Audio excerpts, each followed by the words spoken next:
Chair Willis.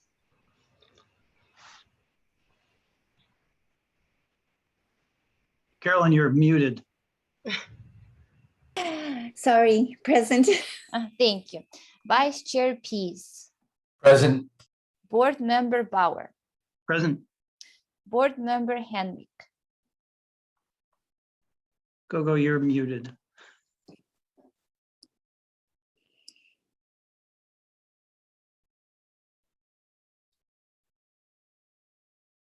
Board Member Henwick, I see that you are muted. You are waving. Hey, Go, sorry to speak out of turn, but if you just push your space bar while you're talking, that works. It didn't work on this computer. Present. Thank you. Board Member McKinnon.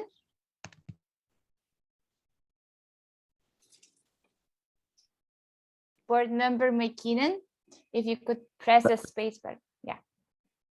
We almost heard you, but not well. Board Member McKinnon. Present. Thank you. Board Member Weimer. Here. Thank you. We have a quorum. Thank you. So in oral communications, do we want to talk about, well, we do. Let's talk about adopting the resolution authorizing use of teleconferencing for Historic Resources Board during COVID-19 state emergency. Amy, would you help us through this?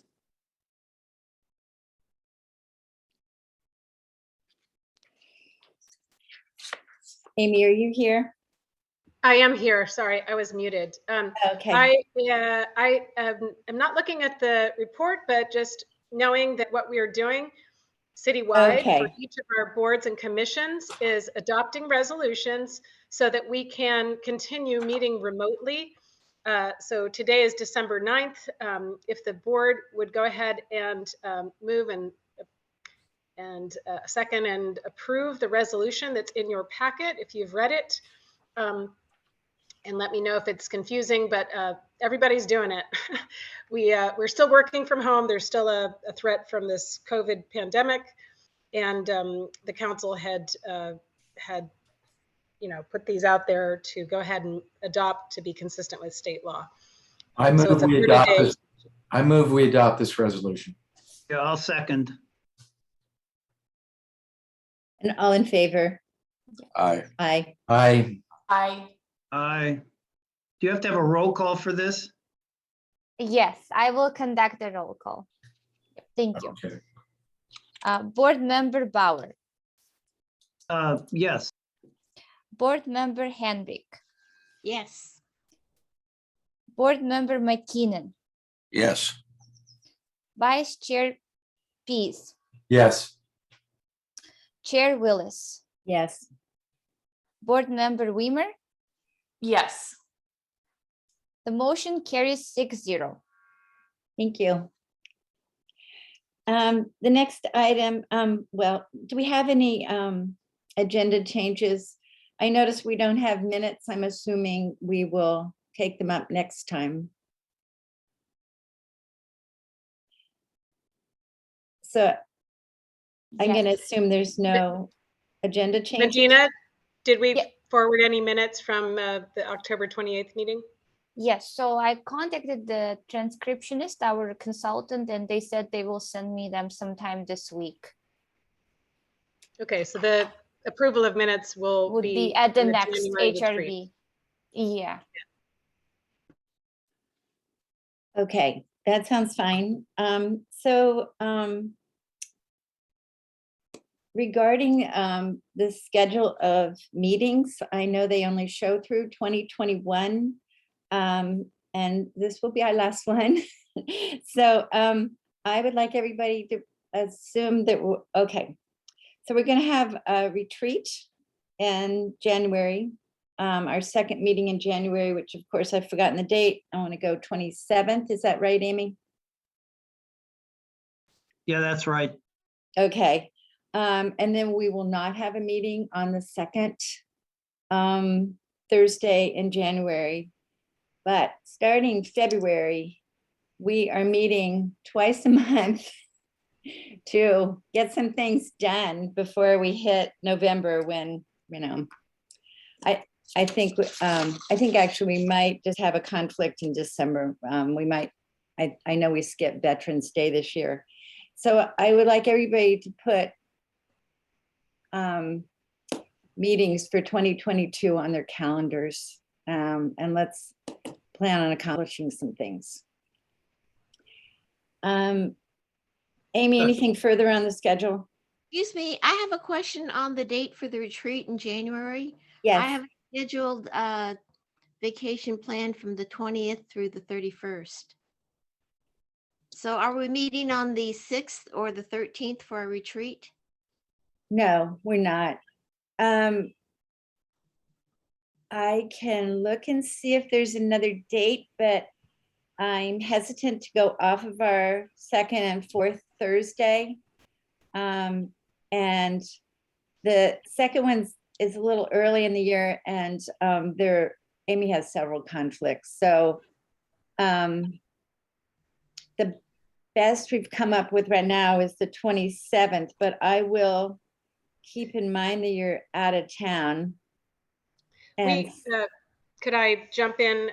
yes, This is Amy French, Chief Planning Official. The first meeting of February of the HRB is February 10th. yes. If we wanted to have a meeting and a Zoom meeting on the 27th, it's not a retreat to do some things, and then wait for an in-person retreat on February 10th, that would be acceptable to staff. We can do an in-person retreat? I believe in February we'll have the ability to do that, but you know, we're all waiting. The rest of the world is waiting on this new Omicron and you know, how that's going to go. Yeah, the 10th would be wonderful. Unfortunately, I'm not going to be in town, and I won't be. I'll be in Joshua Tree, and there's no internet service there. So can I take a poll? So on the 27th of January, who can the rest of us be here besides GoGo? I can be in a Zoom meeting on the 27th. Oh, well, Okay, that's well, that would be good. fine. We can do we're gonna do a hybrid anyway. So that would be fine. Does anybody else have a conflict on January 27th? I hate to push this back further. I just, you know, who knows at this point what the future holds. So let's assume we're gonna do January 27th. You know, if things come up, we will change it. But GoGo, we are gonna do a hybrid meeting. I'm sorry that you wouldn't be in town, but I think that's our best bet at this point. Okay. And then when you're scheduling your trips, try and avoid those second and fourth Thursdays. And I've already put them on my calendar, and I hope you will too, because I think that it helps to keep them in mind. Just to be clear, I just want to make sure I understand, then we will still have 2 meetings in January, virtual. No. Just the one and the later in the week, later in the Yes. month. Yes. Okay, thank you. So right now, the only ones I know we're canceling in 2022 are the first. So let's see if we can show up for the rest of them. Amy, want to talk about the urgency ordinance? Yes, I have a presentation I can upload. Give me a moment.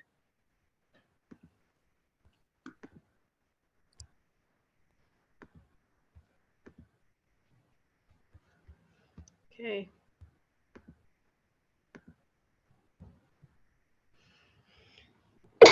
Everyone seeing this? Excuse me. I cleared the frogs out of the throat in the morning. Everyone seeing this? Oh gosh, am I on mute? The unmute thing is a problem. Okay, yeah, it's hard to know once you're sharing your screen. So last time we met, I gave an overview of all the state legislation that went through in the fall and noted that we would be coming to council. Well, it happened. We went to council with an implementing ordinance, an urgency ordinance, as well as an interim ordinance. The urgency ordinance took effect because the council adopted it. on December 6th. So it's now in effect. So that's, again, implementing the state law SB 9. And this is enabling ministerial lot splits and duplex development in non-historic single-family zones in Palo Alto. So this would not impact Professorville or any other historic district. So what the ordinance also did, because we caught it, was there was a loophole that was created in 2020 that allowed deconstruction of homes prior to issuance of building permit. That had been, requiring a building permit, set of plans and review and issuance in conjunction with demolition allowed us to really have a process where we did not lose homes or lose housing units. But this thing that happened in 2020 was causing issues. And so that was plugged up, that loophole, on Monday. And so thank goodness that was done. And anyways, today I'll just show you the council's motions on that, and then we'll talk about the retreat topics. And I know Chair Willis is interested in ad hoc committee updates. So this is basically what SB 9 has an effect on as far as historic resources. So because it's a ministerial process now to do these lot splits and housing units, it will have an impact on those resources that have been deemed eligible for national or California register because they are not actually listed. This is just kind of a summary of how it was before December 6th, and then how it will be in January or now. Although with the plugging up of the loophole, that helped quite a few things. But we do have a mayor's comments that were made on Monday, as well as a motion that requested that staff return to council with the information necessary to update the city's inventory. And so that's out there. These are the motions. You'll see that these are related to the interim ordinance. So that's something that's coming back. It's very confusing. The urgency ordinance went into effect right away, 30 days. But there's an interim ordinance that's going to come back in probably January to do a longer range implementation. And I'll just show these motions. Within this motion, there was acknowledgement of the Eichler guidelines, as well as this information necessary to update the historic registry. And that's part of that motion. So we'll be returning to council with a number of items. I would like to just say that staff put a lot of effort into converting the individual review guidelines for two-story homes into objective design standards for the duplex, the SB 9 projects. So we do have in place some great, really standards that are objective, so that it's not a discretionary review. So I'll share it. I could share those with you with a link to that report that contains those. So with that, I don't know if you have questions or you want to go to the retreat topics. I have the retreat topics that were listed in that September 9th and discussed on September 9th. Amy, I have a question. Could you go back to page 2 of the presentation where you had the, Second page 2. Yeah, the second page 2, where you have the box. Yeah, this one. Oh, okay. Okay, so in the way it will be, at the bottom, it says homes may be demolished without evaluations. I thought that was this was an attempt to correct that problem. So yeah, the loophole corrected the problem of the deconstruction loophole, which was that people could come in just in the last year and submit a demolition permit because it was called deconstruction, and we would miss the opportunity to review the replacement home And then that's the loophole. Because typically when people come through with a 2-story home, that's a discretionary review. And that is subject to CEQA. And so we do have the opportunity to require an evaluation of the home to ensure that it's, not a California Register eligible home. It's just that when discretion is taken away, we have even, under the SB 9, we don't have a lot of opportunity. Well, we don't have the opportunity to stop the demolition of an eligible resource. We do have an opportunity to stop the demolition of a listed resource. So that's everything on the inventory or on the state or national register. All right, so this is accurate. You can actually demolish a home that could potentially be registered under this new emergency ordinance. Okay. Starting Monday. Yeah. And I'm afraid I need a little education here. I should probably know this, but what is the IR process? I searched the document trying to define it, and I Yeah. The individual review guidelines and individual review program are in the. Yeah, now I understand. You know what I'm talking about. Yeah. There's just wanted to make sure I had the right guess. Yeah. Thank you. Call it a crosswalk in that staff report to the city council. There's a crosswalk from the IR guidelines to the objective standards, and there's specific standards for ICLR tracks as well as non-ICLR tracks. Thank you. Yeah.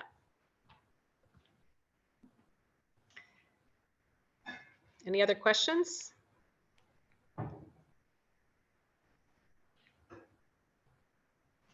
Okay, hearing none, I'll move to the next item, which is your retreat topics. If someone's trying to speak, they're on mute.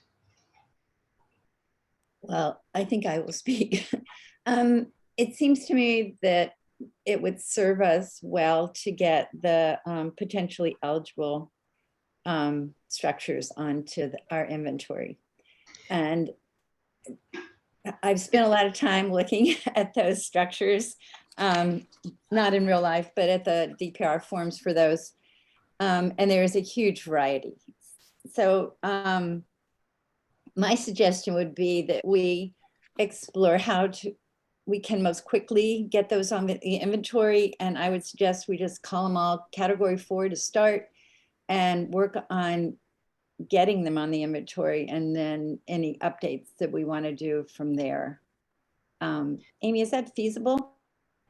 So first of all, I need to ensure that I heard you correctly, or ensure that maybe you meant to say the ones that are eligible based on study, because the potentially eligibles are basically unevaluated properties that date back before 1948.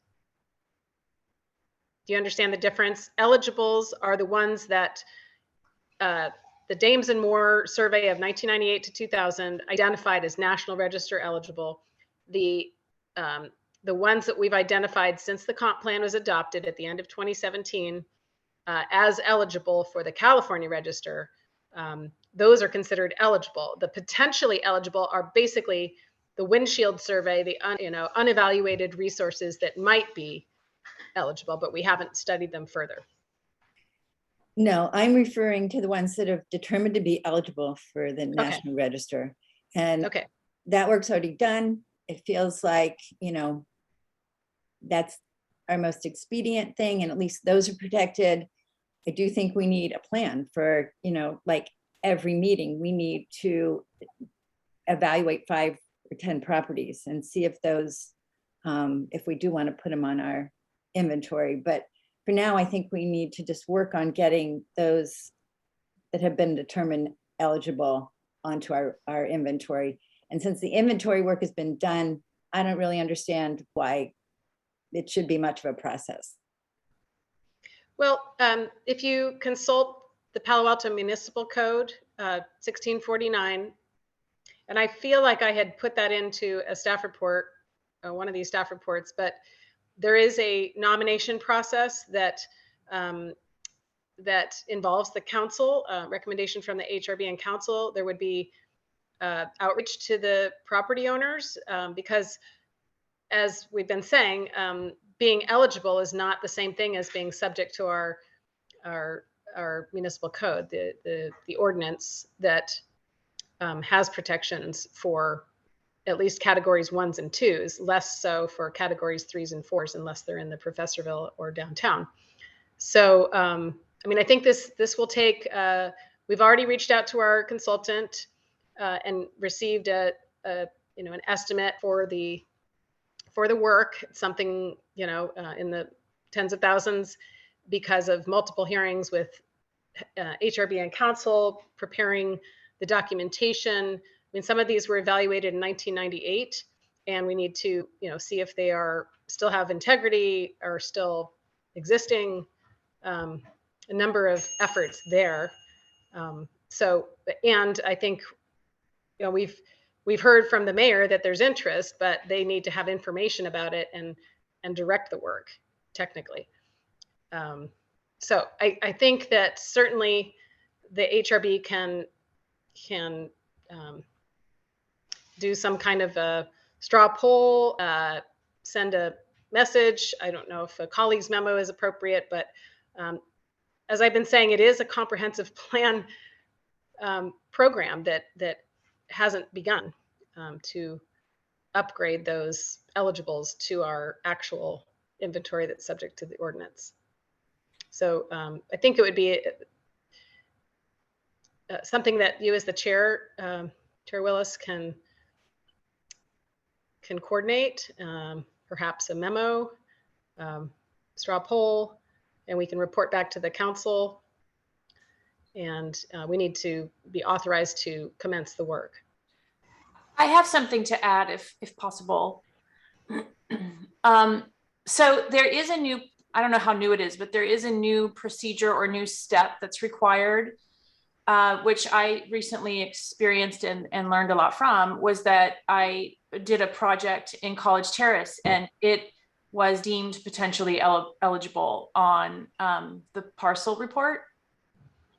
So, I've had projects that have had that listing for years and it didn't trigger any extra work or anything. We just acknowledged it. But recently the city has been requiring an extra step. When you have a project with that deemed potentially eligible, you can't just bypass it. So we had to hire a consultant. In this case, it was Page and Turnbull, to send someone out and look at the property and review it to determine if it was, truly eligible. I mean, it was potentially eligible, but in this case, the existing house was deemed not to be historic or didn't have anything to qualify it to be historic, I guess. So, but that step is there, I think, as a safeguard that all these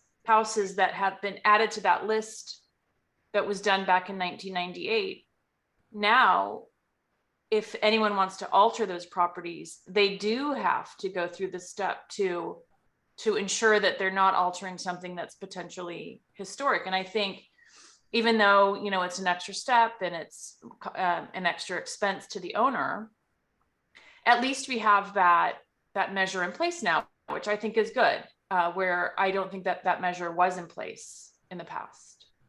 So I think that kind of is helping. I feel like, as a board, we feel like, gosh, we have this list of potentially eligibles, but, it's just a list. It doesn't really mean anything. However, now if a project comes up where someone wants to alter it, the city does want us to take a closer look at it. So I think that's a good measure, is what I'm saying. Right. And that's when I refer to comprehensive plan policy 7.2. That's the one that says if somebody is looking to demolish a building, we first have to find out if it's California Register eligible. So that's what's different since 2018, January, we've been doing those. And I do report on those to the board each year, and we send those off to the state as actually eligible rather than just, potentially, which is basically unevaluated. Is that still operative after January 1? In other words, Well- does the implementation of this new law change that in any way? So yes, that's what I've been saying is the new law has the ministerial process, whereas prior to December 6th, there was a discretionary process for putting in these, duplexes or what have you. Now we can't have it be subject to CEQA, the California Environmental Quality Act. And so that's why it's a fairly urgent matter to get the eligible resources for both state and national uploaded as an inventory and actually listed on a register. And the easiest one, of course, is the city's register, which we call our inventory, categories 1 through 4. And further, the categories 3s and 4s are not really protected if it's not an SB9, unless they're in Professorville or downtown. So I know I'm using acronyms, but we do not have the greatest historic preservation ordinance. I think we've been saying that for a number of years, and it needs to be relooked at. So Amy, under SB9, because the 3s and 4s are on the inventory and they are historic properties, they're exempt from SB9, true? Correct, because they are actually listed. So yes, ironically, the SB9 projects, there's protection from those in either historic districts or properties actually listed somewhere, local, state, or national. Whereas if somebody comes in with a single story home, there's really, not protection for the 3s and 4s. Amy, I have a question. If Sure. you're finished. Yep. If I'm understanding this correctly, under SB9, an historic property is exempt, but the housing or the properties immediately adjacent to an historic property are not. And of course, in all HRB reviews of potential changes outside of historic districts, we consider context of any change. And so, according to my understanding, and I may not understand this correctly, somebody could come and, right next to the Squire House, put in a 4-unit apartment building and not be touched by this. Is that correct interpretation? Yeah, I mean, a 4-unit apartment building is a bit of a stretch to call, it's basically,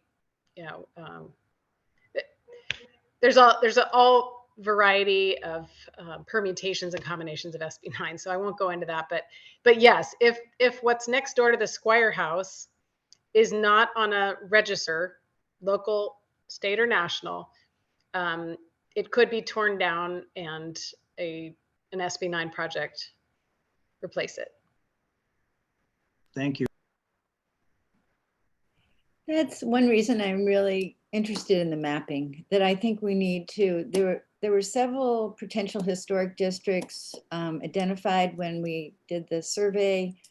And I think we need to go back and see how we feel about those, because I mean, what you're saying is so true, that if you come in adjacent to a historic property, especially a small one that doesn't have a lot of buffer zone, it really is going to impact the historic, potentially even more than allowing something like that to happen on the historic property. So I'm feeling the pressure. Again, the silver lining, which I mentioned, was our individual review guidelines are now for the SB9 projects. We have the crosswalk that allows us to basically do an individual review style review. So privacy, massing, streetscape, and other items. So it's not just a building permit without requirements. And there's the option, if people don't meet those objective standards, that they can go through the individual review process. So it's a little bit complex, but we do have some manner of protection that looks at streetscape and massing and privacy. If I could make a comment about that, I was distressed to see that the emergency ordinance requires that garage doors basically match in style and materials the entry doors, and that's a disaster in an Eichler zone or any Eichler house, because Eichlers intentionally use siding across the garage doors to diminish their impact. And I think if there's an opportunity, I noticed this is an interim emergency ordinance. There ought to be some language that allows Eichler buildings to be exempt from that. I don't actually know where that comes from, and I don't understand the intent, because I don't know why a garage door needs to look like an entry door, but in Eichlers, it's a particularly important thing. I appreciate that. And I, I agree. It was a bit of a trick to hustle up these objective standards. As you know, with the discretionary review, there's conversations that happen during that process, and there's more flexibility. But with trying to come up with objective standards, you know, writing something that will help to not have very egregious garage doors was the attempt. I should also reiterate that the council did move to have us come back with some guidelines related to the Eichler neighborhood design guidelines to include in those objective standards in the next round. So we can fix that for Eichler tracks, and we can tweak any manner of the ones that passed as an urgency matter. Good, thank you. Thank you, Amy. Back to the retreat. I feel like we need an enabler. There's so many things that I feel like we need to approach, and we need some logical system to do it. I'm just going to list these off because they're not that related, but I think it would be great if we had a shared website that we could work on the inventory, not only us, but volunteers. So some kind of semi-private website that we could, multiple people could work on. I'm not techie enough to know what that is. What kind of outreach we need to property owners. The standard for our digital preservation. I know Christian has talked to this, and I didn't find those DPR forms very reader friendly.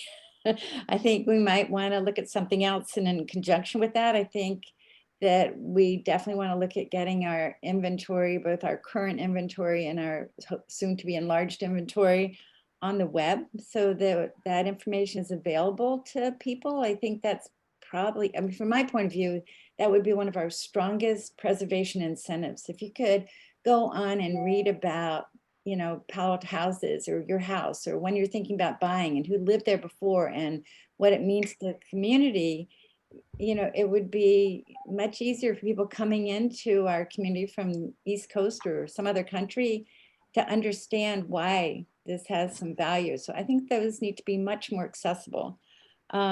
And then, you know, finally develop a new ordinance, no small problem there.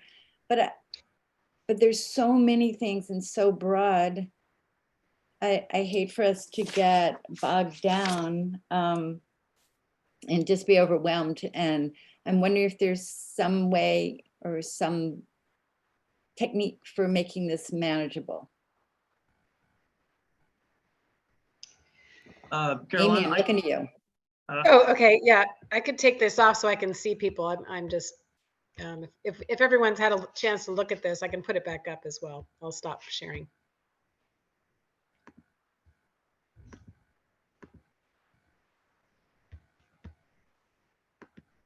Okay.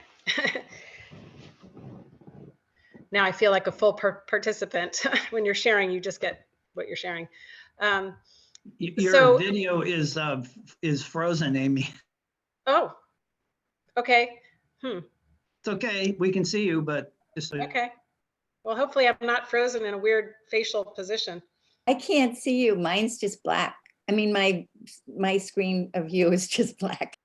Yeah, you disappeared, but we can hear you clearly. All righty. Interesting. So, I mean, let's unpack what you said. There's some potential issues with having a private full board sharing.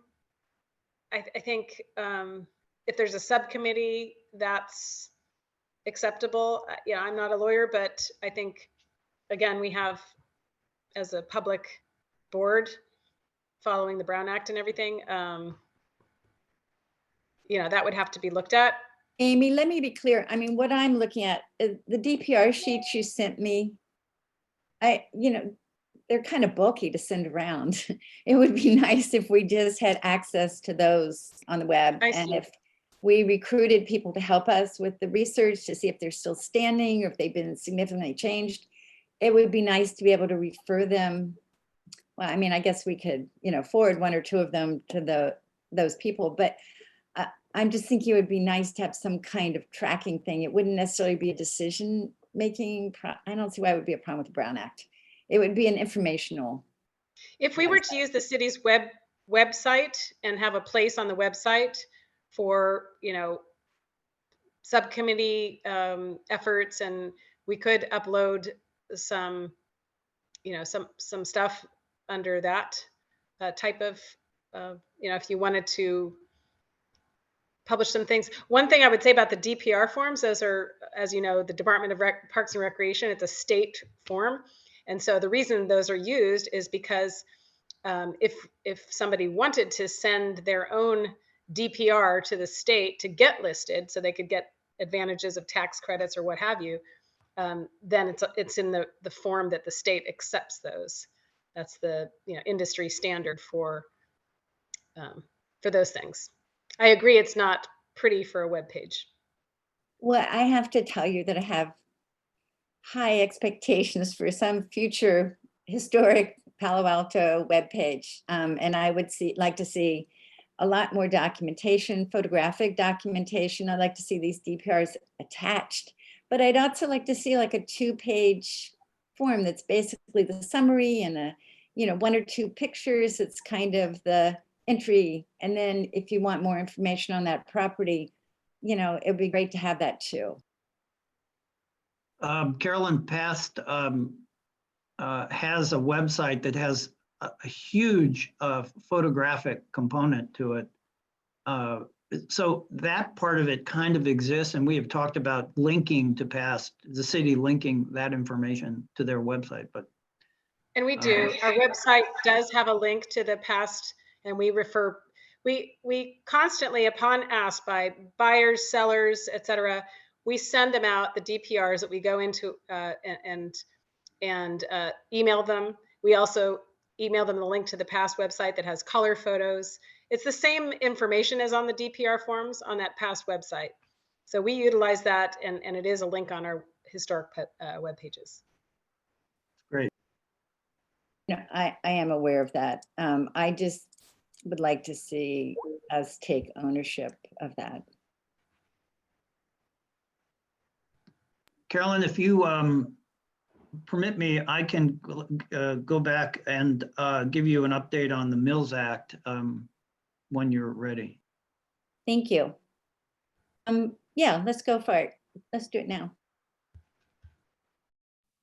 Margaret and I yesterday did get a chance to discuss it. I've gone over it a couple of times. I think it's actually, with a few editorial changes, I think it's ready for the board to consider.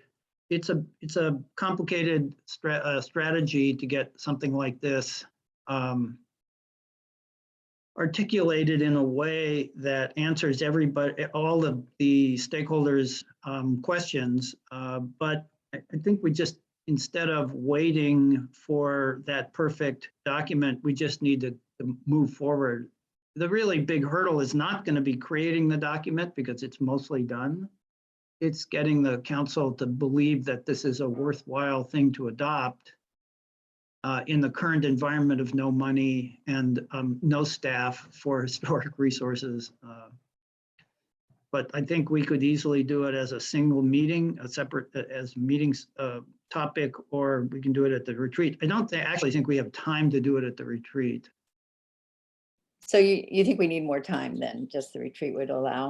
Well, my experience with the retreats is you get about 1.5 subjects and then the time is gone. And that's on, 4 hours. I mean, the retreats tend to drift a little bit in terms of focus. But we haven't had one so long, I'm not even sure what that would look like. Well, I think that's what I was trying to get at with some kind of enabler. But it seems to me that we really do need to set priorities for 2022 at least, and then perhaps beyond that. And it seems like some kind of, I forget what you call them, but somebody who was, knew how to move through the process of the meeting would really help. And obviously it's not me. Yeah, it's a herding cats issue. But I think the Mills Act is a perfectly good topic for a regular board meeting, just with some tweaking by Amy. I think Amy, you have the original document. I have a printed document, a copy of it. And it could be distributed to all of us. We can, review it prior to a meeting and then move forward on it. I'll say that I have already distributed that to the entire board electronically in a prior HRB packet, I believe, and it might be so that, too. I may have a faulty memory because I've prepared a retreat staff report, and so it's now in the queue for January. But I did a lot of work on that retreat packet, and I've not sent that out yet because we haven't had the retreat. No. So let me know if I have not sent it, and I will send it. No, you did send it because I remember looking those over. Okay. I don't know if it be inconvenient, but you might consider just resending it if everybody needs Sure. to find Happy it. to do that. Well, before you do that, Amy, I think that the editing that Margaret and I have discussed would be more valuable in a newer document rather than taking the original one and then having to pencil it in. So it's not much, it's just kind of defining the terms a little better. So, each subcommittee is welcome to reach out to me, contact me, and provide, if there's a way to, email me something, or we could have a Zoom call and walk through the version that I did send out, since we all have that electronically, and let me know what the board is thinking to do. We can, PDFs are editable, so we can do that, or sidebar comments and such. Okay, I think what I'll do is just scan this, share it with Margaret. We'll just confirm that the changes we're interested in pursuing. And it's just a small language stuff. And then we can send it to you prior to scheduling a meeting. Okay, why don't we tentatively schedule that for the second meeting in February, and then we will have that on our calendar?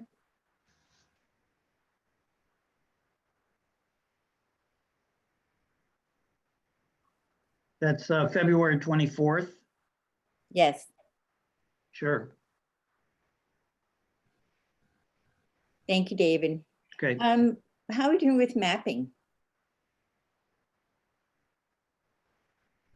So do we have anything further on the Mills Act, or can we move on to mapping?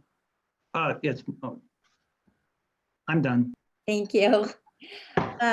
So Christian, Gogo, Mike, any comments on the mapping process?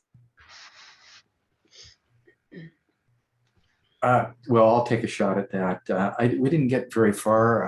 I did put together for the committee what I called a trial balloon proposal, but it was really dependent in terms of taking it forward or having a meeting with Mr. Rivera to try to understand what is possible in terms of integrating some databases and so forth. And unfortunately, weren't able to do that. And there were some other ideas that came up, a poster, different way of providing or creating visual aids that might be short-term doable projects, as you urged us to look at, things that can be completed without biting off too much in advance. But I would still like to understand what is possible technically with all these sources that are out there.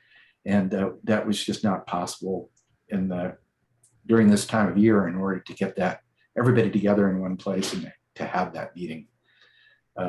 Any other comments from the others? Mike, go. I'll give a comment. I think I provided my position on creating the poster. I thought it was way beyond the capabilities of us to do as an HRB working group. I recommended that we write a statement of work and go out to a professional organization like Page and Turnbull or Architectural Resources Group and to have the poster made. I was involved in creating a poster at Moffett Field. It's an enormous undertaking. It's not something that you can do just as a quickie 1 or 2 day project. It needs a lot of work on it, and it needs to be done professionally. I think it's unrealistic to attempt for us to do it as an HRB volunteer group. Yeah, thanks for sharing that. I was very impressive. I looked at it, and I didn't mean to minimize the amount of work, but I think the direction we're getting from our chair is the idea of having an end goal and a set of objectives, and then trying to define a way to get started that was doable. That was my point. And there were other discussions that related to this idea about outreach. In other words, that these would be tools that would enable us to better outreach to the public and educate them about the value of historic resources. Just one further comment on that poster project would be my recommendation that, yes, we can write the statement of work, but we're in no way equipped to do it as a volunteer group right here to professionally create such a poster. It takes a lot of professional help, a lot of graphics support, and we simply do not, as an HRB working group, have the capability to implement that type of project. Thank you, Mike. Go, do you have any comments on mapping?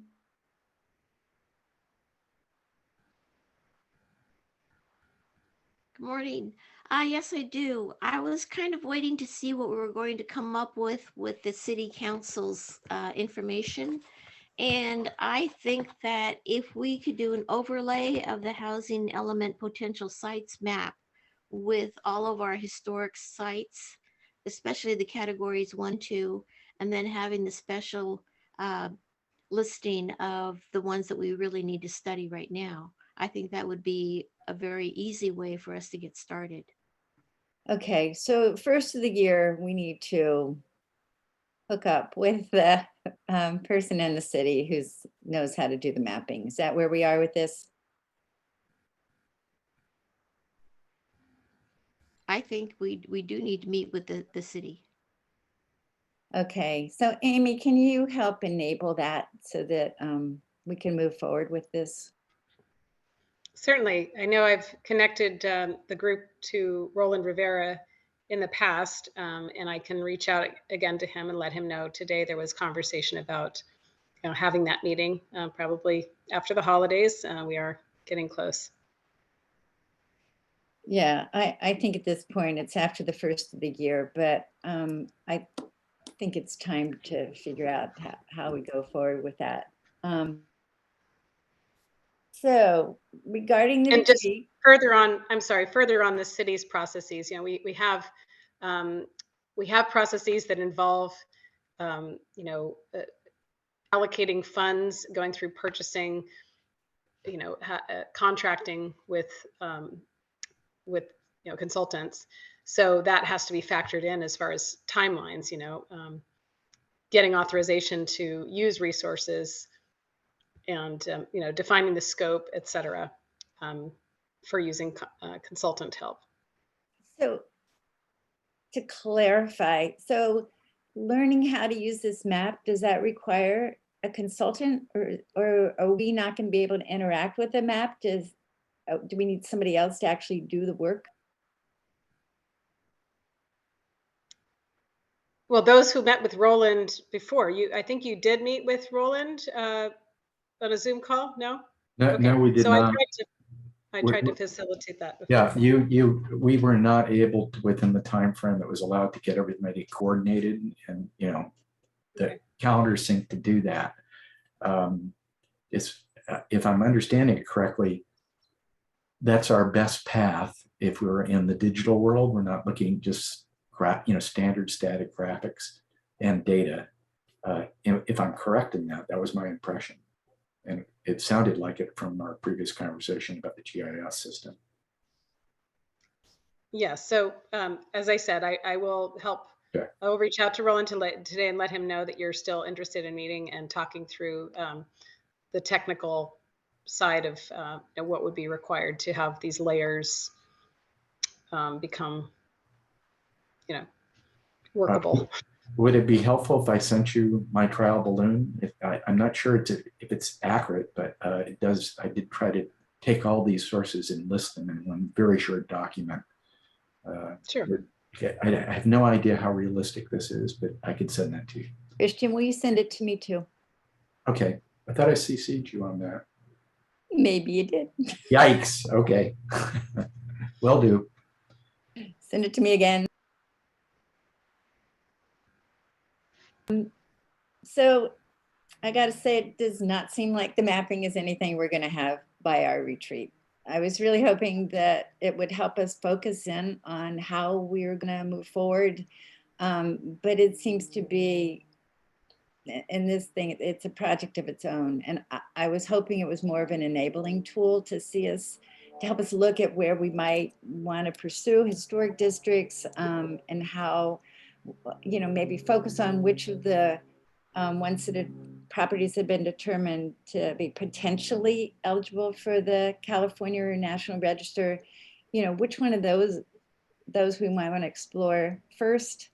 But I think by looking at that by the end of January is not going to happen.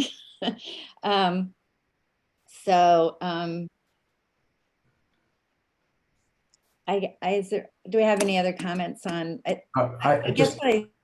I would just respond and say, I don't want to create the idea that this is too complex to do anything.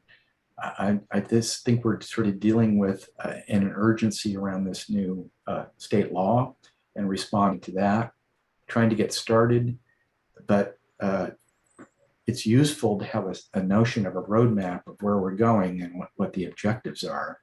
And if someone like me doesn't understand what, for example, I'll just go back to that system, what's possible, and have a person who really knows it, who has the technical and domain expertise to answer questions, it's hard to kind of take a guess at that.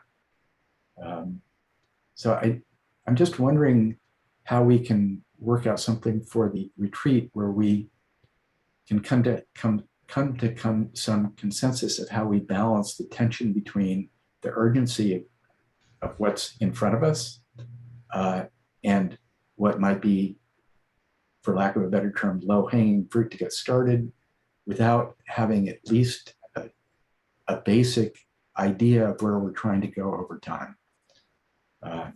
This to address what you've already pointed out quite clearly, keeping from being overwhelmed. Doing that kind of exercise does not mean that we have to cut off ideas or goals or plans by assuming that there's no resource to support them, because we really don't know how to scope the resources until we do that, it seems to me, or begin to scope the resources. I think that's true. So I guess my big ambition for our retreat is now to develop a serious work plan and then back it up with, either the details of how we want to get there or the long range work plan. But I think we need to really work on that so we know where we're focusing. In my mind, it's become pretty clear that the inventory is where we need to start. I feel like we've made a commitment as a CLG to maintain an inventory, and the fact that we have all this information that has been basically sitting in a file box for 20 years is not what I call maintaining an inventory. So for me, that's our first priority. And so I think that in my point of view, the retreat is, let's define our work program and let's see how we can at least get these properties that have been determined to be eligible for the National Register on our inventory.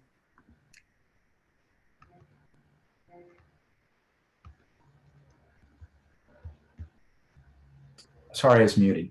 I agree with you. I mean, I think that's the urgent thing that's motivating us. But it also seems it has a lot of tiebacks or connections or crosswalks or whatever you're going to call it to all these other things. So maybe we could, if we could take a couple of minutes and maybe talk about how in the retreat we could figure out a way to get a simple as possible set of points that help us, that we could agree to, that help us organize our thoughts, and then begin to prioritize what a next first step, doable step might be. Okay, name your first one, Christian. Name the first one. Well, if you were to take the inventory, you know, what does that mean?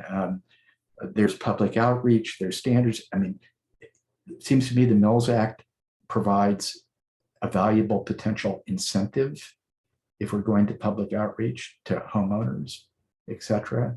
I'm just trying to see if we could spend that time, and I agree with David that you can only get so much done in a group meeting over a couple of hours, to come up with something that we all generally agree with, that you can look at pretty quickly, and from there begin to organize our discussion and decision making.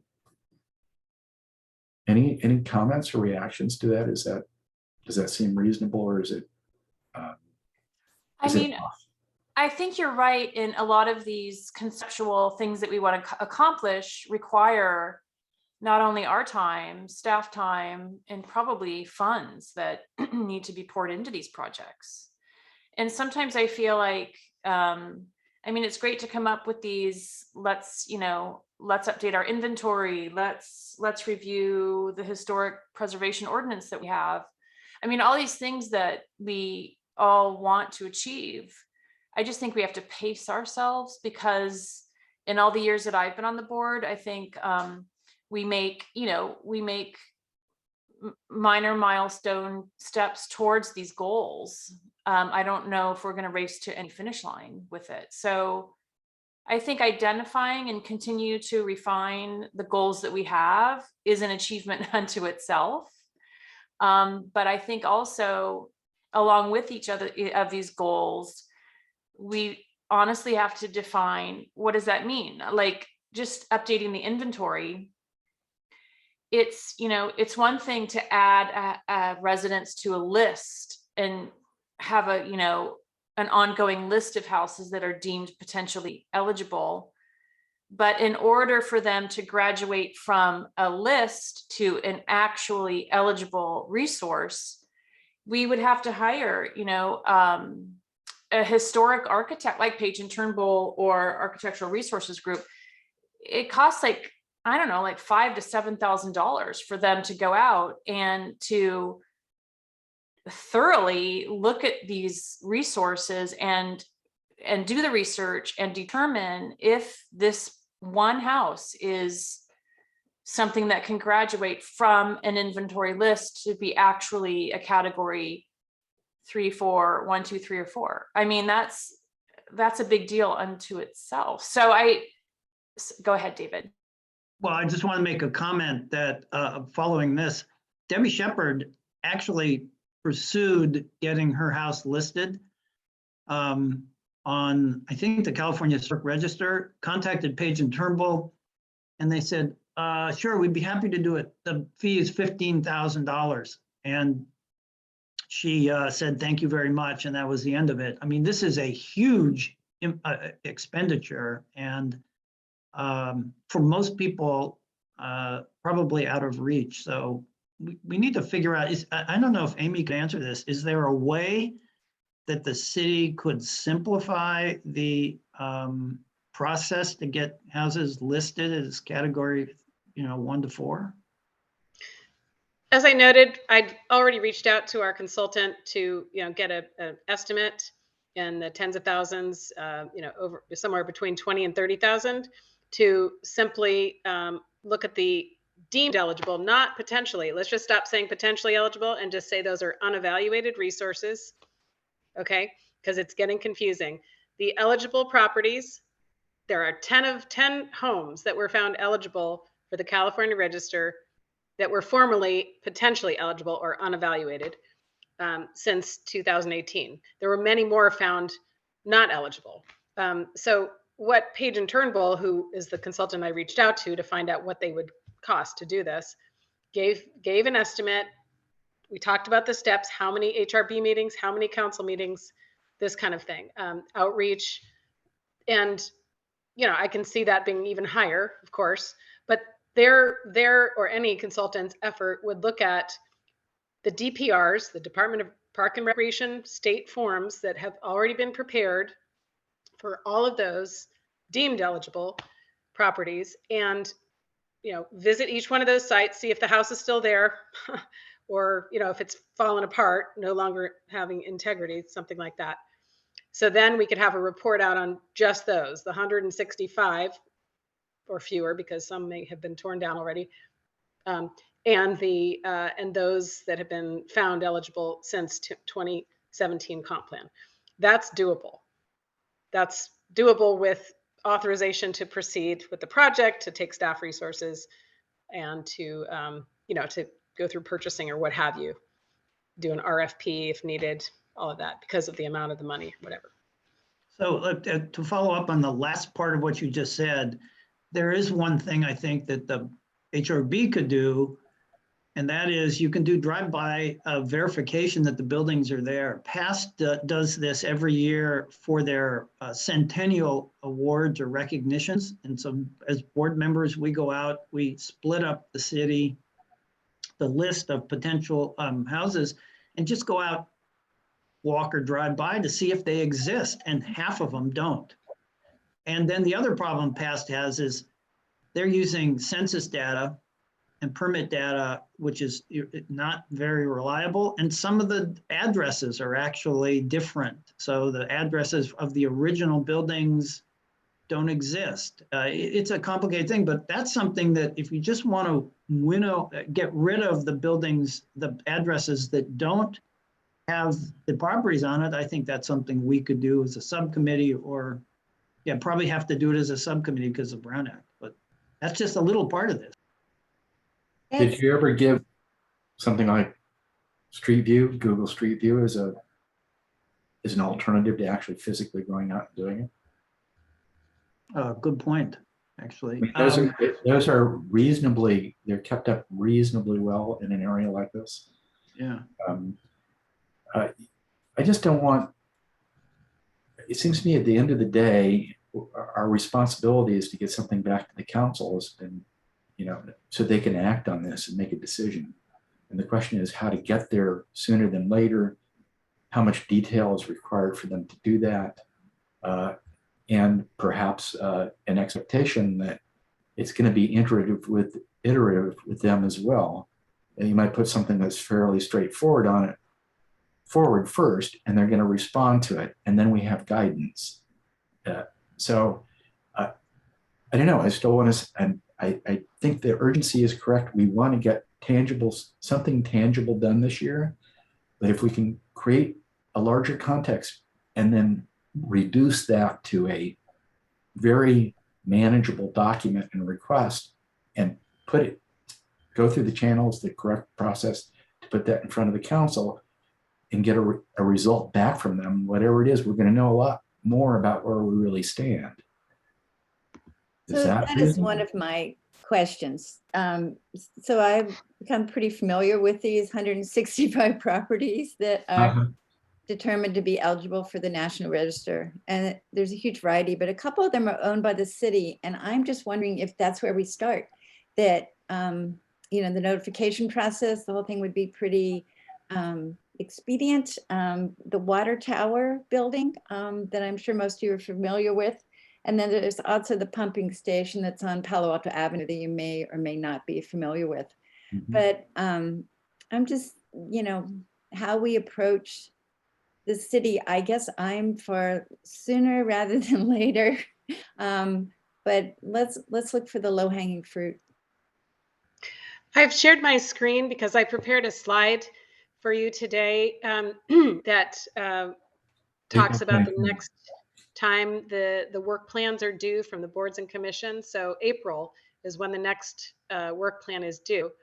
And so that's an opportunity to, get the ducks in a row. And if not before then, to, if we aren't going to modify this year's work plan due to SB 9, certainly April is the next opportunity to, move ahead this comp plan program. So I put that on the screen. That could help the conversation. So Amy, do you feel like we need to wait till April? No, I'm just saying that, there is the opportunity to adjust the current work plan, which goes from June until April, and or to focus on getting the information as per the Mayor Du Bois' note to find out what it would take, the information about this project. If we need to look into submitting a grant to help with the project because it exceeds the initial output that we've received an estimate for, there's all sorts of things related to that. I know every May, the Office of Historic Preservation has a grant program that we could, potentially look into for some of this. I think defining the scope and elevating this on the work plan ahead of other things would be, something the HRB could consider either at the retreat or in some other manner. Okay, speaking to your last point, if we took all these properties, if we asked council to put the properties that have been deemed eligible for the National Register onto our inventories, category 4s, what kind of outreach do you think would be necessary to property owners? Well, that's part of what we'd have to look at. I think, if you just follow the 1649 about the nominations and that process, that's the process we're talking about. It's in the code. And it doesn't specify how the outreach occurs. So I think, knowing what we're doing is causing a property to be subject to the municipal code where they previously were not. That there may be some skittish property owners that we would need to have thorough conversations with. How is that done best? Probably one-to-one, conversations with each property owner, I'm guessing. Amy, let me follow up on that. When we were developing the Professorville design guidelines and particularly the Eichler guidelines, there was a very substantial group of people in the Eichler areas that pushed back very hard on any designation of historic notoriety. It was really astounding to me because we continued as a board at the time to encourage encourage these people to recognize the advantages of being considered historic property. And they were just one particular resident in particular wrote me email after email telling me how wrong I was about historic designations.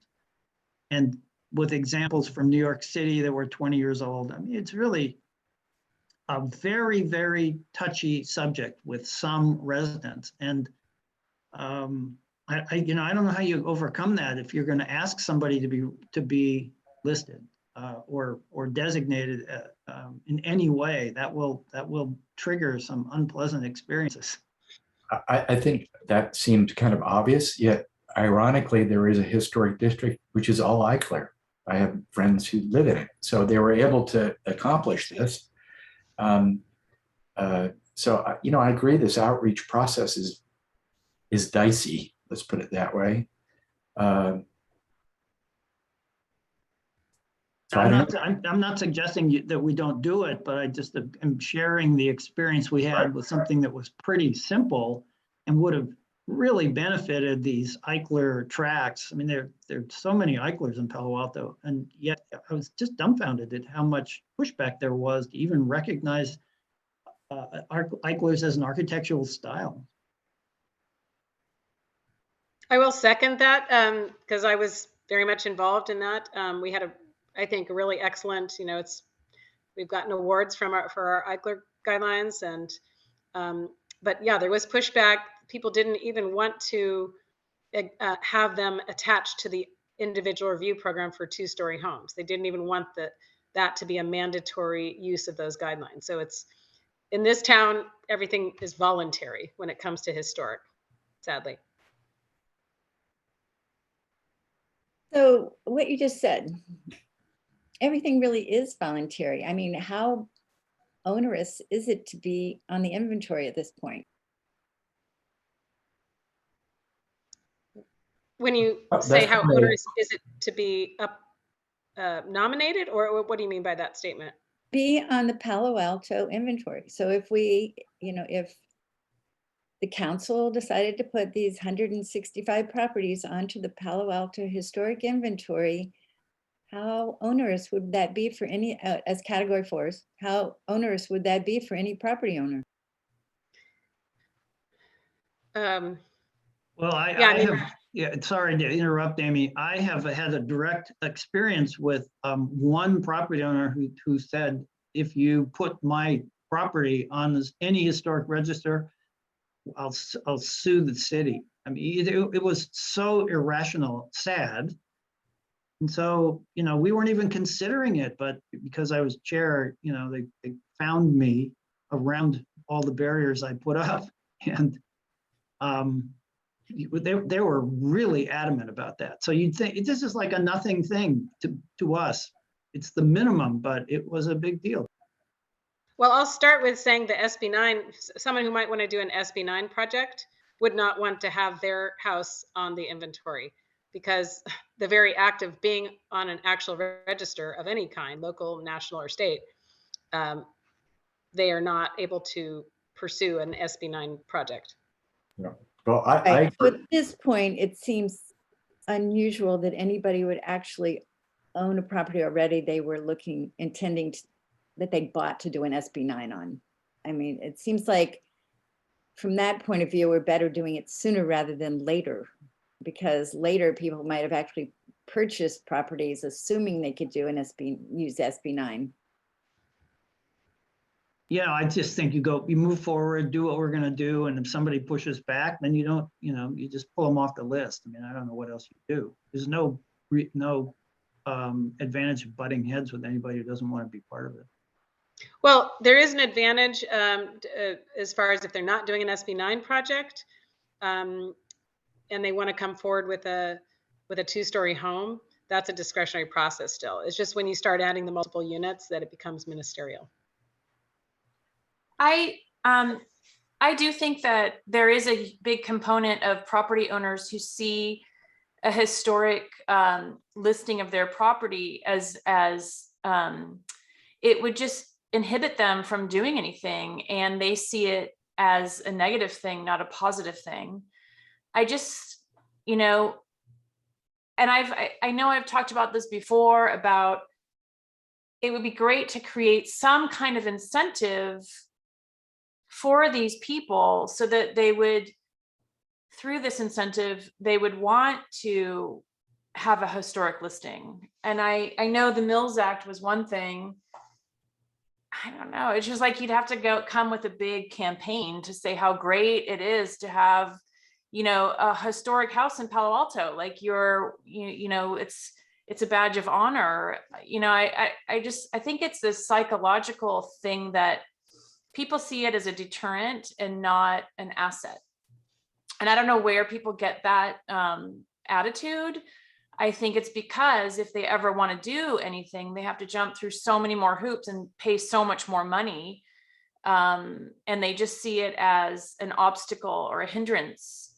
But I wish we could reprogram them or say, hey, this is something that you should take pride in and be so proud of. And I don't know how, the only way I can see doing that is incentivize it somehow. And I don't know. I mean, I wish people's attitudes were different, because it's the core of what Palo Alto is. If you drive through, now you drive through Palo Alto and you see these beautiful old homes, and we've already determined that creates a historic fabric, and that creates a sense of place, and the preservation is what makes communities so desirable. And Palo Alto is one of the most desirable communities to be in. So I wish we could change the narrative for these people.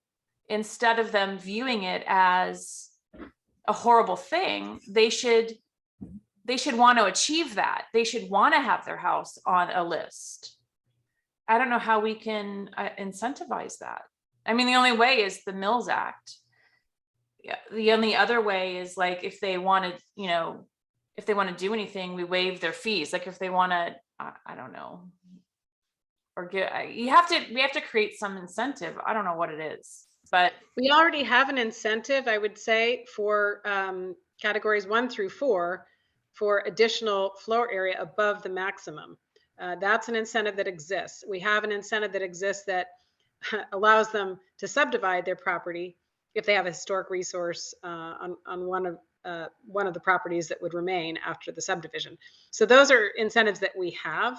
And now with, ADUs, folks can go put an 800 square foot ADU above their maximum FAR on any kind of property. And so that, could be something that encourages retention of the existing home. I don't know. But what I see, because I see the emails daily for people that want to buy properties in Palo Alto, and they ask, can I tear it down? That's the first question. And because there are people that, like a new car, they don't want to move into somebody else's old house.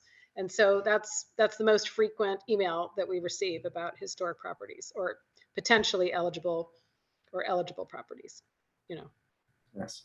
Well, I think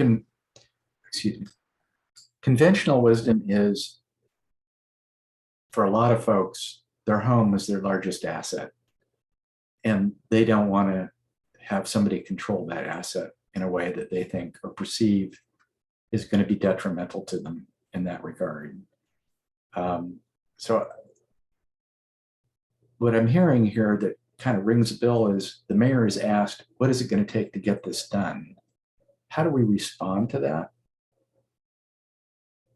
How do we provide that back to the council and see what they have to say, and at the same time move forward with something positive in the face of SB 9 to at least encourage the preservation of historic homes? Okay, so my thought is that I think I can round up 10 properties on that list that want to be on the inventory. So I'm thinking maybe I recruit 10 property owners and we add a couple of city properties to that list, and we go to council first with that and get those homeowners to make a request they be added to the inventory. And maybe if other people see that happening, that would make our entry easier. Could you ask them, or do you already know why they are positive in that regard? Well, I got one. I'm positive because a great old house that I would hate to see torn down, and I love it. My kids love it. I'm not talking about the one I live in. Yeah, I'm just wondering whether it would be useful to have some conversations with some people who are open to this about what incents them. Until this law is in effect, we don't know how the prospect of somebody coming and offering to buy your house for even more than a house costs in Palo Alto now, because their intent is to invest in it and develop it under the guideline, under the rights that they would have under this law. So that's going to reveal itself over time. It'd be nice to understand why folks would be favorable to having their property listed. If you have 10 folks who would be willing to talk to us, it might be, I might be very interested in having those conversations to better understand why. Do they know about the things that Amy has mentioned here as incentives, or is it completely independent from that? I mean, I think that's a great idea, is just having a small group of willing people who we just interview or talk to or gain knowledge from, people who are, you know, maybe a small group that represents the greater community of people who do have historic or potentially historic homes. I mean, I like what Caroline is saying, is that maybe we do find just a small sample group and start there and just learn from that. Right. And then you begin to build a testimony that makes this maybe more understandable to those who are more reactive, as you have described and David has described, like a focus group, if you will. I don't want to make this too complicated, but I would really like to hear that. Why somebody would forego what many people might consider to be a financial incentive, a potential financial incentive, in order to protect a property that they live in and they own. I would be very interested in hearing that. And the idea, I think Carolyn's idea of getting together a set of first movers, if you will, in that regard, that's pretty tangible to me. That seems more doable. I think that's a great idea, possible, at least to explore. Create a success. Derive a way of answering the question, what it takes to get this done. And rather than do it in some heated community meeting that's called, to do it quietly and try to understand what does motivate people when they see what is possible, and also see what, see both sides of the coin and see what they say. I have an idea to chime in on this is, we do have people that do currently own listed categories 1 through 4 properties. And there may be people out there that have already gained the bonus floor area, et cetera, that would be willing to provide such testimony about why they like being on the city's inventory. Yeah. So Amy, will you sit down with me and maybe we can put together a list of people that I might reach out to? Sure. Yeah. So I'm going to talk to Amy about this retreat, but I still think we'd really benefit from some kind of strong organizational hand over us so we could actually get some things done. So if any of you have ideas on that, please let me know. I think one thing that might be helpful today is to once again look at all of those things on the retreat list and maybe winnow them down. As mentioned, I think by Board Member Bauer, it's difficult to get through, more than 2 or 3 topics. So if you'd like, I can put that screen up again with those topics. Please. It sounds like Caroline is hoping that we have more frequent meetings. So, and she's talking about the possibility of even 2 a month, which is ambitious. But even if we have 1 a month, which is more than we have been having. So let's just take each of those retreat items, and we don't necessarily need to call it a retreat, but we could just say, hey, maybe it's the first meeting of the month. If we're gonna have 2, the first meeting would be reserved for our topics of interest. Maybe we just dedicate 1 whole meeting to the Mills Act. Instead of being overwhelmed with so many different talking points, we just pick one one topic for that meeting. I mean, I kind of like what's going on right now. We're having sort of an open conversation, and I feel like this is what our board needs, is to have these open conversations. We're specifically talking about, you know, this historic inventory, and I feel like we're making progress just like today. So let's just, I mean, a retreat, it just seems so official. I mean, let's just pick one topic and say, hey, you guys, this meeting, we're just going to talk about the Mills Act. Let's just throw out some ideas. Let's learn together about what, you know, and have some, because I kind of feel like we just need to, you know, see where we're at. Like, let's just review what progress have we made? What progress do we want to make? Even, you know, even David and I, like, we spent a lot of time on the Mills Act. We still need to be reminded, like, what have we accomplished? Where are we at? What are we trying to do? Who are we? What are we? What, you know, it's like, we just kind of have to reconvene, and especially because there's new people on the board. Let's just, I know I'm repeating myself, but let's just take each meeting, just focus on one thing. We don't have to call it a retreat. I like that idea of focusing a meeting on a special topic.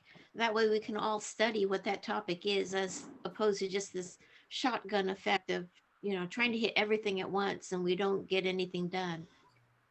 I agree. And, you know, when you look at the cancellations in the last year, it's because there was no property to evaluate. Well, we could be spending this time differently in this regard, the way you're describing it.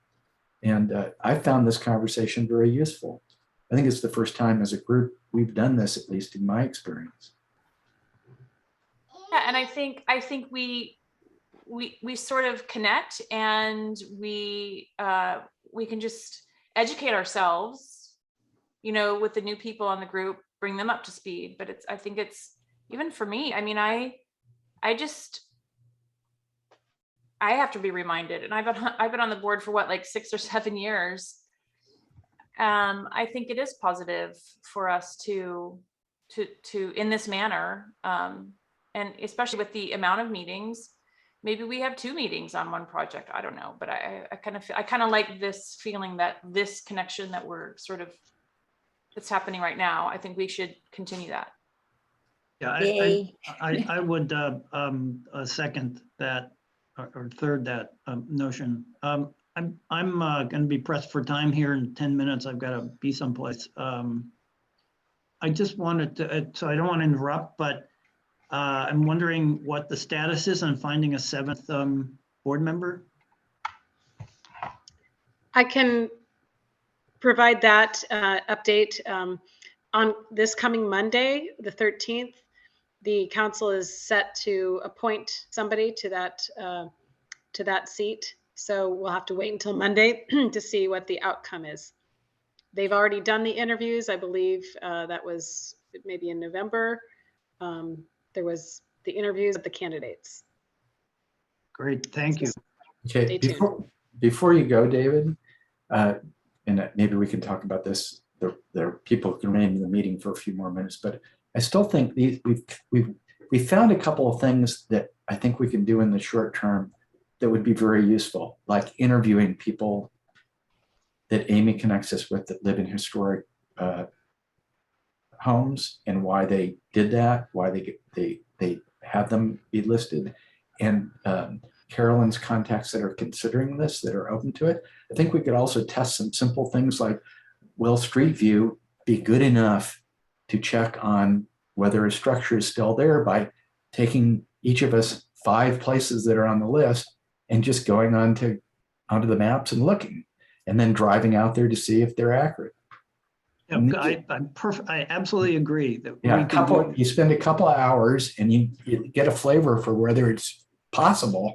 And if it is possible, that makes volunteer or partitioning out the work a whole heck of a lot easier. And the technology is already there to do it.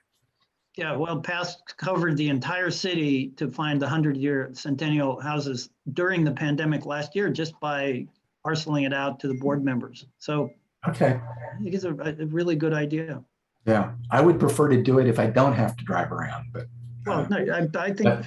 But I'd like to see if that's real, if it's accurate enough. It may not be. So Well, Street View would be a great place to start. If you can't see the building, then of course that requires a visit, but you can, my house would, can easily be seen from the street. Well, if we're just trying to determine whether it's there or not, that's a pretty binary. It's either there or it's not. So, yeah. Because I think Carolyn's absolutely right. We all want to get something done. We want to build on what we're doing. We don't just be reactive to somebody occasionally coming in and requesting or being required to have a review. But at the same time, I think what Margaret's describing in terms of the dialogue and focusing on individual items might help us be much more productive in not very long. Just my 2 cents.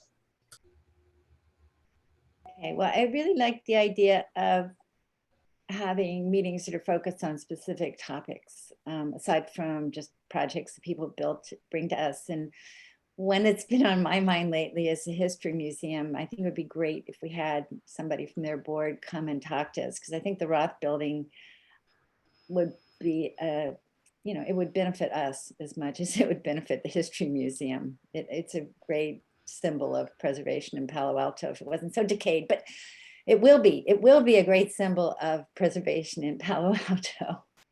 But I think there are other topics like that. It would be great. We could have a meeting where we had, 10 homeowners come and talk to us about their experience. I don't know if any of you guys did it, but Los Altos History Museum did that with 5, I think they were on Milzak properties, but the owners did presentations. It was amazing. It was really inspiring.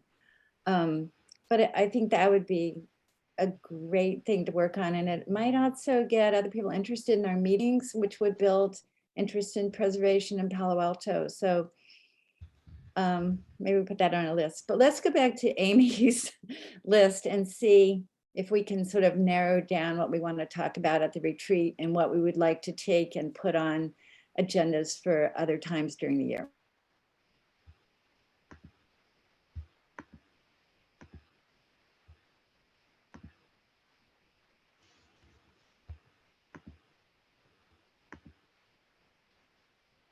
Are you seeing this? I am. Okay. Amy, you're back live.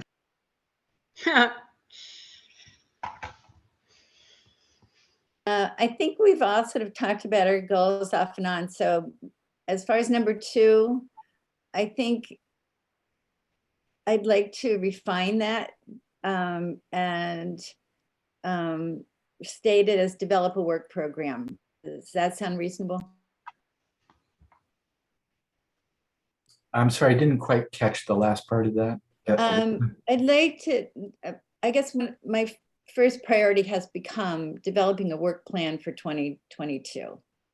And I think that number 2 on that slide, instead of individual goals, I think we could collectively develop a work plan for the next coming year. Could I respond to that? What if we used the survey update number 5 as the framework for the goals? In other words, all the goals are built around advancing that. Given this new law and the urgency that you outlined, that we've all recognized here,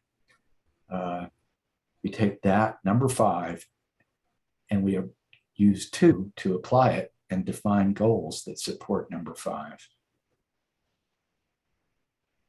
That works for me. And I think we could incorporate the comp plan as it relates to that. And I don't want to get really hung up on outreach. I think that might be a topic we could have a special meeting on.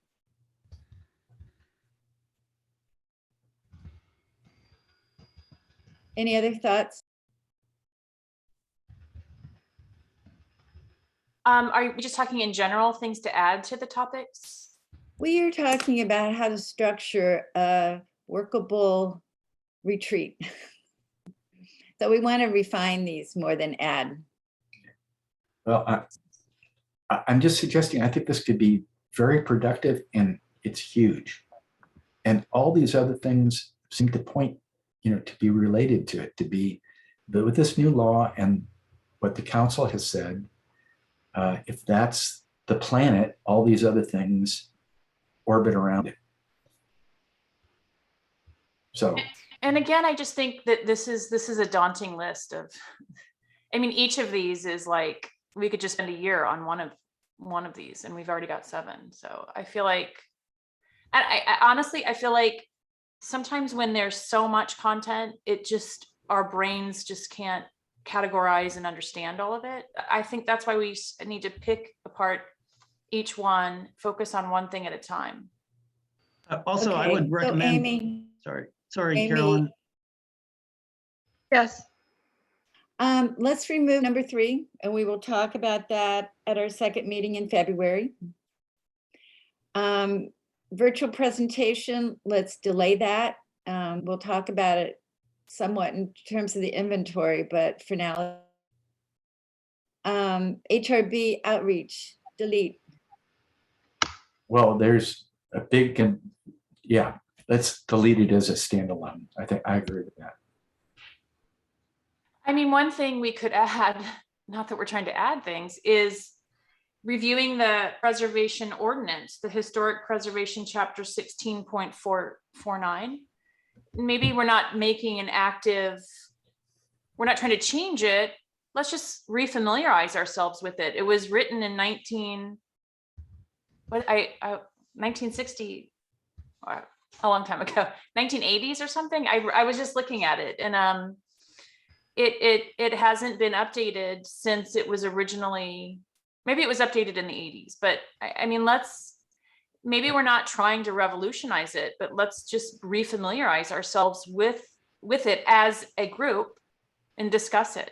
And then maybe identify some areas that could potentially be improved upon. I think there's that. And then there's also the historic building code, which is something completely different. And we had a presentation on that, 2 years ago or something. And that's when a house is under construction, there are some exemptions and things that if your house, and that is, I guess, considered an incentive, that if you have a historic house and you're remodeling it, you're exempt from certain code requirements.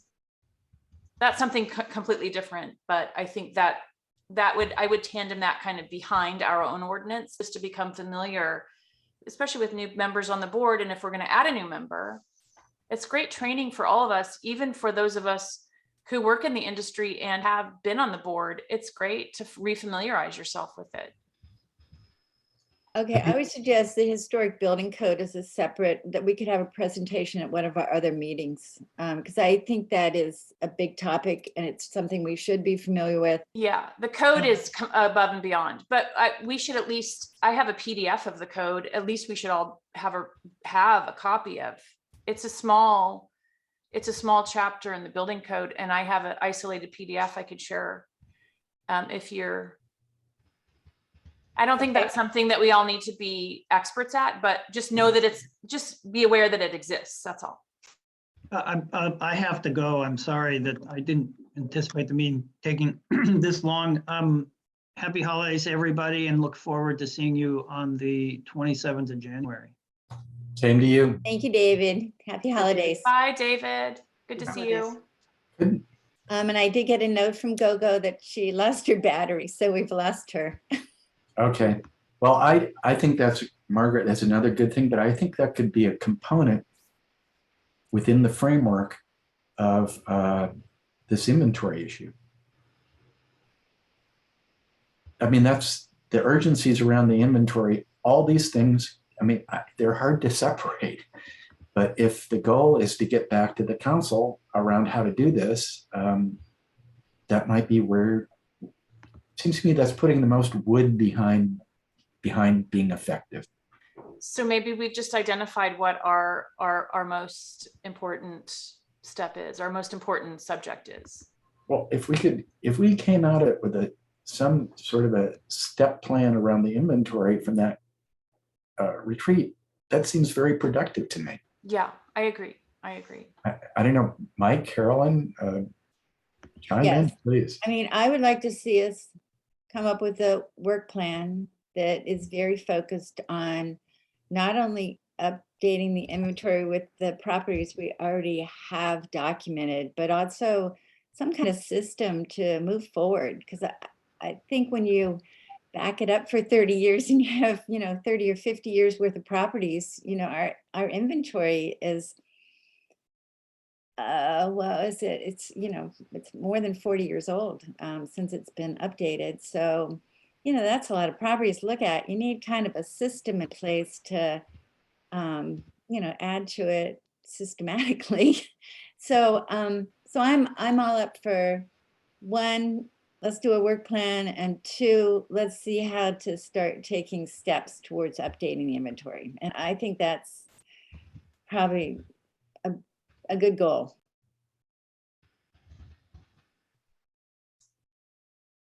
I agree. I think you're in the right track, getting this thinned down a little bit so it's more reasonable to handle it. It was way too ambitious before.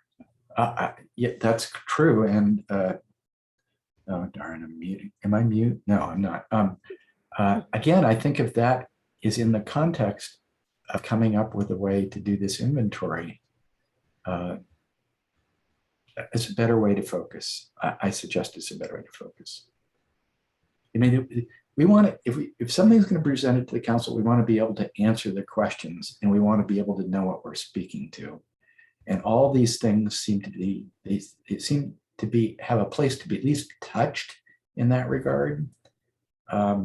So I still think we should have one topic, and it should be the inventory, and everything else that fits under that should fit under that. And that's the context of our conversation and our decision-making process in the retreat.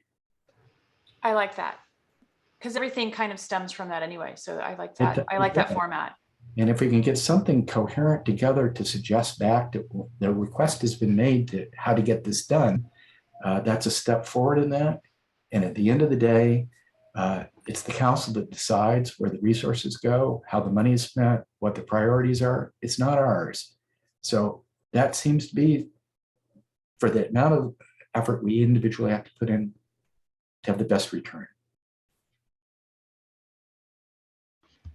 Thank you all for taking the time to think about this, because I really do think that with some planning, we can get some things done. And I'm optimistic, not like the beginning of the meeting where I was going to pull my hair out, but I think we've made a lot of progress through the course of the last hour or so. And I'm pleased. Thank you. Well, thank you. Thank you, Amy. Sure. Well, I hope I've made some strides to try to, take notes here, but it's definitely not in a polished form, and there might be more tweaking. That's fine. So could I ask you your professional opinion about what we were just sort of deciding now? What do you think? Is this a good way for us to proceed in your view? I definitely, being that I support the HRB as one of my many tasks to do, I think having a digestible one topic per meeting, but I think, I feel like I've been asking the HRB to focus on this, kind of the SB9 and the fact that we already have a comp plan program that we haven't begun. Right. You're appointed by the council. Council gives us direction. Council reviews our work plan. We have a work plan, and that's not, the placement on the inventory of the eligible properties is not on our work plan.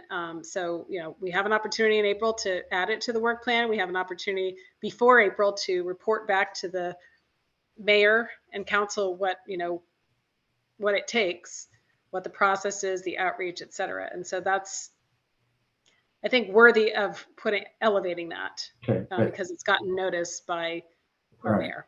So I'm trying to parse what you're saying. I'm not sure it's a yes or a no, but the city. Maybe ask the question again. Sorry. Yeah. Well, let me say this. Clearly, SB9 and the response to it is a huge urgent issue for the city. Otherwise, there wouldn't be people out there trying to identify potential properties where additional housing could be built under the terms of this law. So even if it's not in the work plan we have now, if it's urgent enough, doesn't that call for us to rise to the occasion and do what's important as opposed to what was important before this happened? Does that Well, make sure. sense? In the adoption of in the presentation to council of the work plan, that was back in June, July. Right. Things have changed. So A now lot. the work plan can be updated. And if Okay. you'd like to talk about that at the retreat, or, you know, somebody could craft something and, you know, use me to help with that and send that up to council, then, you know, but I think since it's been requested, having it go with information about what it takes, because that's Right. been requested of us. Okay, thank you. So any other comments before we adjourn for the day? No. Forget how to end a meeting, Amy. Well, you can say meeting's adjourned. We don't have any further business. Okay, meeting's adjourned. I don't know if we ever did oral communications, but there's only 6 participants, so. Yeah, we don't have any public attending this meeting. So we don't Typically, have, Yeah, In we a don't meeting- have any raised hands or public Okay. comments at the moment. so. I just say we don't want to forget that that's part of every meeting is oral communications. Right. The opportunity. I guess, yeah, if no one's showing up, then maybe it's irrelevant. Do we need to move to close the meeting? I Yes. move that we close the meeting. I'll second that. All in favor? Aye. Aye. Aye. Have a great holiday, everybody. You too. Thank you. Thank you. You Happy too, Margaret. holidays. Hope everyone Yeah. gets a nice time off.